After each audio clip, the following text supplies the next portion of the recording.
ఇప్పుడు పవన్ కళ్యాణ్ గారు మొత్తం ఇప్పుడు దాని గురించి పూజలు చేయడం కానీ ఇప్పుడు మాకు కూడా సనాతన ధర్మం అది మాకు కావాలా అన్నట్టు ఇంకొకటి ఏంటంటే ఇప్పుడు ఓన్లీ లడ్డులోనే కల్తీ కలిసిందా అండి? అవును, లడ్డులోనే అనుకుంటున్నాం. లడ్డులో ఒకటే కల్తీ కలిసిందా? అవును. తిరుమల ఎప్పుడో అపవిత్రం అయిపోయింది. ఎందుకు అపవిత్రం అయిపోయింది?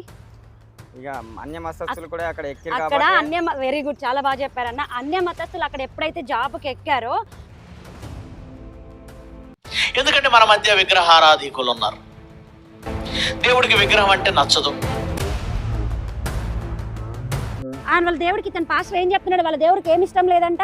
విగ్రహారాధికులు, విగ్రహారాధనకి పూజ చేసేవాళ్ళు, హిందువులు, పొట్టు పెట్టుకునే వాళ్ళు, వాళ్ళ యేసుకు ఇష్టం ఉండదంట. మన హిందువులు మతాలు మారుస్తున్నారు, అదొకటి. ఇంకొకటి ఏంటంటే మన కలియుగ ప్రత్యక్ష దైవం మీకు తిరుపతి గురించి తెలుసు కదా. తిరుపతిలో ఏం జరుగుతుందో మీకు తెలుసు కదా. కలిసిందని కదా, అది కలిసిందనేసి ఏం చేస్తున్నారు? ఇప్పుడు మన హిందూ పవన్ కళ్యాణ్ గారు మొత్తం మాట్లాడండి అన్న, దీన్ని పట్టుకొని మాట్లాడండి. ఇప్పుడు పవన్ కళ్యాణ్ గారు మొత్తం ఇప్పుడు దాని గురించి పూజలు చేయడం కానీ ఇప్పుడు మాకు కూడా సనాతన ధర్మం అది మాకు కావాలా అన్నట్టు మాట్లాడుతున్నాడు. ఇప్పుడు మసీదులో ఉన్నది, మసీదు నుంచి మనకైతే ఓవర్ రూపాయి ఇస్తలేడు, మేము కూడా హిందువులం ఇయ్యమన్నట్లు మాట్లాడుతున్నాం. దాని గురించి ఆయన పోరాడుతుండే అక్కడ నుంచి. ఆయనకు కూడా మేము సపోర్ట్ చేస్తున్నాం ఆల్రెడీ. మాకు కూడా ఇప్పుడు మోడీ నుంచి మాకు కూడా అదేంది ఐడి కార్డుల టైప్ ఇట్లా వస్తే ప్రతి ఒక్కరం చేసుకున్నాం మేము కూడా దాన్ని. అవునా?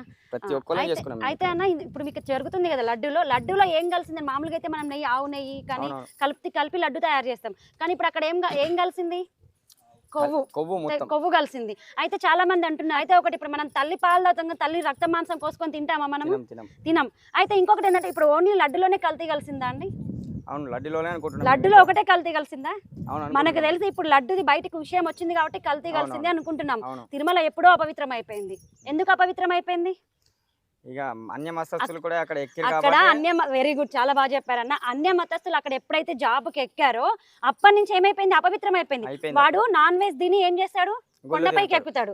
మనం నాన్ వెజ్ తిని పూలు అమ్ముతాడు, నాన్ వెజ్ తిని అక్కడ ప్రసాదాలు అమ్ముతాడు, నాన్ వెజ్ తిని దేవుడు ఫోటోలు అమ్ముతాడు. మనము ఒక గుడికి వెళ్ళాలంటే ఎలా వెళ్తాము? మనం ఏం తినకుండా ఒకవేళ ముందు రోజు తిన్నా నెక్స్ట్ రోజు ఏం చేస్తాము? తలంటూ స్నానం చేసి అంతా కడిగేసుకొని పవిత్రంగా వెళ్తాము. మనం అంతా పవిత్రంగా వెళ్ళినప్పుడు వాడు అక్కడ ఏం చేస్తున్నాడు? మొత్తం తిరుమలని మొత్తం అపవిత్రం చేస్తున్నారు. మనకి ఇప్పుడు లడ్డు విషయం బయటకు వచ్చింది కాబట్టి అందరం పోరాడుతున్నాము. ఎందుకు? మన హిందువులు ఇప్పటికన్నా ఐక్యత రావాలి అని. శ్రీశైలంలో ప్రసాదంలో ఏమంటారు, ఎముక బోన్ వచ్చినప్పుడు కూడా ఒక 2 రోజులేమో నడిచింది, తర్వాత ఏమైపోయింది? మామూలుగా అయిపోయింది. కానీ ఈ తిరుపతి లడ్డును ఒక పవన్ కళ్యాణ్ గారు ఎంత బాగా మాట్లాడుతున్నారో మీరు విన్నారు కదా. ఎవరైనా ఆంధ్రాలో ఎవరైనా ఏ నాయకుడైనా మాట్లాడాడా? అది ఇప్పుడు ఒక పవన్ కళ్యాణ్ కే సంబంధం అండి ఇది? లేదు, పవన్ కళ్యాణ్ ప్రతి ఒక్క హిందూ అన్నవాడు ఈ విషయం పైన ఏం చేయాలి? నాకు మొన్న ఒక అతను కాల్ చేశారండి. కాల్ చేసి మీరు ఈ తిరుపతి లడ్డు విషయంలో చెప్పండి అక్క అని అన్నారు. నేను అన్నాను, నేను ఒక్కదాన్నే ఎందుకు చెప్పాలి? మేమే ఎందుకు చెప్పాలి? హిందూ అన్న ప్రతి ఒక్కరు స్పందించాల్సిన విషయం ఇది.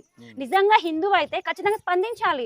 ఎందుకంటే ఇవాళ తిరుపతి లడ్డులో కానీ రేపు తిరుపతి దేవుడి స్థానంలో తీసుకెళ్లి సిలువను పెడతాడు వాడు. అక్కడ సిలువను పెట్టినా మనం కూడా ఏం చేయలేము. ఏమి? ఎందుకంటే మనం అందరూ సమానమే అనుకున్న మెంటాలిటీలో ఉన్నాం కాబట్టి. అయితే అన్న మీకు ఒక వీడియో వినిపిస్తాను. ఒక క్రిస్టియన్ ఒకటి చెప్తాడు, మీకు ఒక్క నిమిషం వినండి, వినిపిస్తాను. వాడు ఏం చెప్తాడో చూడండి. అన్యుల మధ్య నివసిస్తున్న మనం ఎలా ఉండాలి, ఏం చేయాలి, ఎలా ఉంటే క్రీస్తును మనం అనేకులకు ప్రకటించగలం, ఈ సత్యాన్ని అనేక మందికి తీసుకెళ్ళగలం అనే ఆ మీమాంస క్రైస్తవులకు మొదటి నుండి ఉంది. ఎందుకంటే మన మధ్య విగ్రహారాధికులు ఉన్నారు. దేవుడికి విగ్రహం అంటే నచ్చదు. ఓకే, అర్థమైందా అండి? ఒక పాస్టర్ ఏం చెప్తున్నాడంటే వినండి. మనం ఎవరి మధ్యలో ఉన్నామని చెప్తున్నారు వాళ్ళట. మనల్ని ఏమని సంబోధిస్తారు వాళ్ళు తెలుసా? అన్యులు. అన్యులు అంటే అర్థం తెలుసు కదా మీకు? మన వాళ్ళు కాని వాళ్ళని అన్యులు అంటారు. కానీ మనం వాళ్ళని అలా చూస్తామా? ఆ పాస్టర్ ఏం చెప్తున్నారంటే, ఇప్పుడు మీ పక్కన ఒక క్రిస్టియన్ ఉంటారండి. ఒక క్రిస్టియన్ ఉంటే అతను ఏం చేస్తాడు? అతను ఏదైనా పాస్టర్ వచ్చినా వాళ్ళ ఇంట్లో ప్రేయర్ పెట్టుకున్నా మనం వెళ్తాము, వాళ్ళ దగ్గర భోజనం చేసి వస్తాము. కానీ పాస్టర్ ఏం చెప్తున్నారంటే, అదే క్రిస్టియన్స్ని మీరు భోజనానికి పిలిస్తే వస్తారా? మీరు ఏదైనా పూజ చేసి, మనం ఇప్పుడు సేవలాల్ మహారాజుకి కానీ లేకపోతే హనుమాన్ పూజ కానీ సత్యనారాయణ వ్రతం కానీ చేసుకుంటాము, వాళ్ళని పిలిస్తే వాళ్ళు వస్తారా? వాళ్ళ దేవుడికి తన పాస్టర్ ఏం చెప్తున్నాడు? వాళ్ళ దేవుడికి ఏమి ఇష్టం లేదంట? విగ్రహారాధికులు, విగ్రహారాధనకి పూజ చేసేవాళ్ళు, హిందువులు, బొట్టు పెట్టుకునే వాళ్ళు, వాళ్ళ యేసుకు ఇష్టం ఉండదంట. కానీ మనం అలా చూస్తామా అండి? మనం అలా చూడలేం కాబట్టే, మనం అంతా కళ్ళు మూసుకొని ఉన్నాం కాబట్టి తిరుపతిలో ఈరోజు అంత పెద్ద కలియుగ ప్రత్యక్ష దైవానికి ఏం జరిగింది? కల్తీ జరిగింది. అర్థమైందా అండి? నేనేం చెప్తున్నానంటే ఇప్పటికన్నా అందరూ సమానం అనే ధోరణి వదిలిపెట్టేసి రేపు ఈరోజు తిరుపతిలో జరిగింది, రేపు మన ఇంట్లో కూడా జరగచ్చు. మనం తెచ్చుకునే ప్రసాదం కూడా కల్తీ అవ్వచ్చు. కాబట్టి మీరు పూజ చేసేటప్పుడు పూలు ఎవరి దగ్గర కొంటున్నాం, పండ్లు ఎవరి దగ్గర కొంటున్నాం, కుంకుమ ఎవరి దగ్గర కొంటున్నాం, మన ఇంటి ముందు వేసుకునే ముగ్గు కూడా ఎవరి దగ్గర కొంటుంటాం, చూసి కొనుక్కోండి. అది మీరు బంద్ చేశారండి. ఇప్పుడు చాలా మంది ఉన్నారు నిజంగా, వాడు ఒక 10 రూపాయలకి తక్కువ ఇస్తున్నారంటే కొనే వాళ్ళు కూడా చాలా మంది ఉన్నారు. చాలా సంతోషం అండి. ఇప్పుడు నేను ఉన్నాను, ఆ రోజు నాకు పువ్వులు దొరకకపోయినా సరే ఏదైనా ఒక పువ్వు పెట్టి గల్లీలోకి వెళ్ళి ఒక పువ్వు తెంపుకొని పెడతా కానీ వాళ్ళ దగ్గర నేను పువ్వులు కొనను. వాడొచ్చి మనకి పూలు అమ్మితే మనం ఎంత పవిత్రంగా చేసుకునే పూజ కూడా అది విఫలం అయిపోయినట్టే. దాని వ్రతం మనకు లభిస్తుందా? మనం ఎంతో నిష్ఠతోటి ఉంటామండి. కాబట్టి నేనేం చెప్తున్నట్టు అన్నగారు చెప్పారు కదా, మాకు ఇక్కడ వచ్చింది మేము మోడీతోటి కలిసి చేస్తున్నాం, మేము హిందూ ధర్మాన్ని పాటిస్తామని. ఒక మోడీతోనూ ఇంకొకరితో ప్రతి ఒక్క హిందువు కలిస్తేనే మన హిందూ ధర్మం నిలబడుతుందండి. ఓకేనా అండి? ఇప్పుడు మోడీకి ఎందుకు సపోర్ట్ చేస్తున్నామంటే ఆయన మన హిందూ ధర్మం కోసం చేస్తున్నారు కాబట్టి, మన సనాతన ధర్మాన్ని కాపాడుతున్నారు కాబట్టి సపోర్ట్ చేస్తున్నాం. ఇప్పుడు పవన్ కళ్యాణ్ గారు ఒకటే మాట్లాడారు. ఏం మాట్లాడారు? నా ధర్మం కోసం నేను చావడానికైనా సిద్ధము అన్నారు కాబట్టి మీరు పవన్కి సపోర్ట్ చేస్తున్నారు. జగన్కి సపోర్ట్ చేస్తారా? ఎందుకు సపోర్ట్ చేయడు? వాడు క్రిస్టియానిటీకి సపోర్ట్ చేస్తున్నారు కాబట్టి మనం చెయ్యము. కాబట్టి అన్న ప్రతి ఒక్కరు హిందూ ధర్మాన్ని కాపాడండి, హిందూ ధర్మానికి సపోర్ట్ చేయండి. మీ వాల్యుబుల్ టైం ఇచ్చినందుకు కూడా చాలా సంతోషం అండి. మన యూట్యూబ్ ఛానల్ ఉంది, మీకు యూట్యూబ్లో కూడా చూడొచ్చు, మోక్ష ధర్మ అనేసి. అదే ఇంకొకటి, ఈ ఊర్లోకి ఏ పాషాండ మతాలు, ఎడారి మతాలు రాకుండా చూసుకోవాల్సిన బాధ్యత మీ అందరిది అండి. రారా అండి? ఇక్కడ ఎవరు లేరా అన్య మతస్థులు? కానీ వాళ్ళ అంటే వాళ్ళు అట్లా వచ్చి మా దగ్గర కోర్స్ చేసుడు, మేము వాళ్ళ కోర్స్ చేసుడు అంటే ఇప్పుడు ఇక్కడ కలిసే ఉంటారు. అంటే ఇప్పుడు ముస్లిం అయినా హిందూ అయినా ఇప్పుడు మేము మసీద్ నుంచి వెళ్తామా కలిసే ఉంటాం మేము ఇక్కడ. ఇప్పుడు మేము చర్చ్, ఇప్పుడు హనుమాన్ జయంతి రోజు అక్కడ మసీద్ దగ్గర కూడా మా హనుమాన్ సాములు ఇట్లా అందరూ డాన్సులు కానీ అన్ని చేస్తాం. కానీ ఒక్క ముస్లిం కూడా వచ్చి మా దగ్గర వచ్చి కూడా అన్నారు అస్సలు. ఒక విషయం చెప్తారా? ఎందుకంటే మేము ఇప్పుడు ఇక్కడ పల్లెటూరు, మేము అందరం కలిసిమెలిసి ఉంటాం కాబట్టి అన్నారు. మళ్ళీ ఏంటంటే వాళ్ళకి ఏదన్నా అంటే మేము భయపడతారు మాకు. ఎందుకంటే ఖాళీ మాకు ఇక్కడ ఒక దగ్గర మొన్న జరిగితే రీసెంట్ ఎలక్షన్ టైపు ఒక అబ్బాయి ఒక్కడికి అన్నందుకే దగ్గర 2000 మంది 2000 మంది విత్ ఇన్ ఒక హాఫ్ డేనే, అంటే హాఫ్ అన్ అవర్ లోనే. అంటే ఎవరికి జరిగిందన్న? మన వాళ్ళకి ఖాళీ ఇట్లా ఏమో అన్నారు అంతే. ఈడ నువ్వు అవ్వని ఏం సంబంధం లేదు, నువ్వు మమ్మల్ని అంటే మాత్రం మర్యాద ఉంది, మాది మాకు మీది మీకు అన్నప్పుడు అంతే ఉండు అని ఒక 2000 మంది దాకా హాఫ్ అన్ అవర్ వెళ్ళిపోయారు. హాఫ్ అన్ అవర్ అంతే.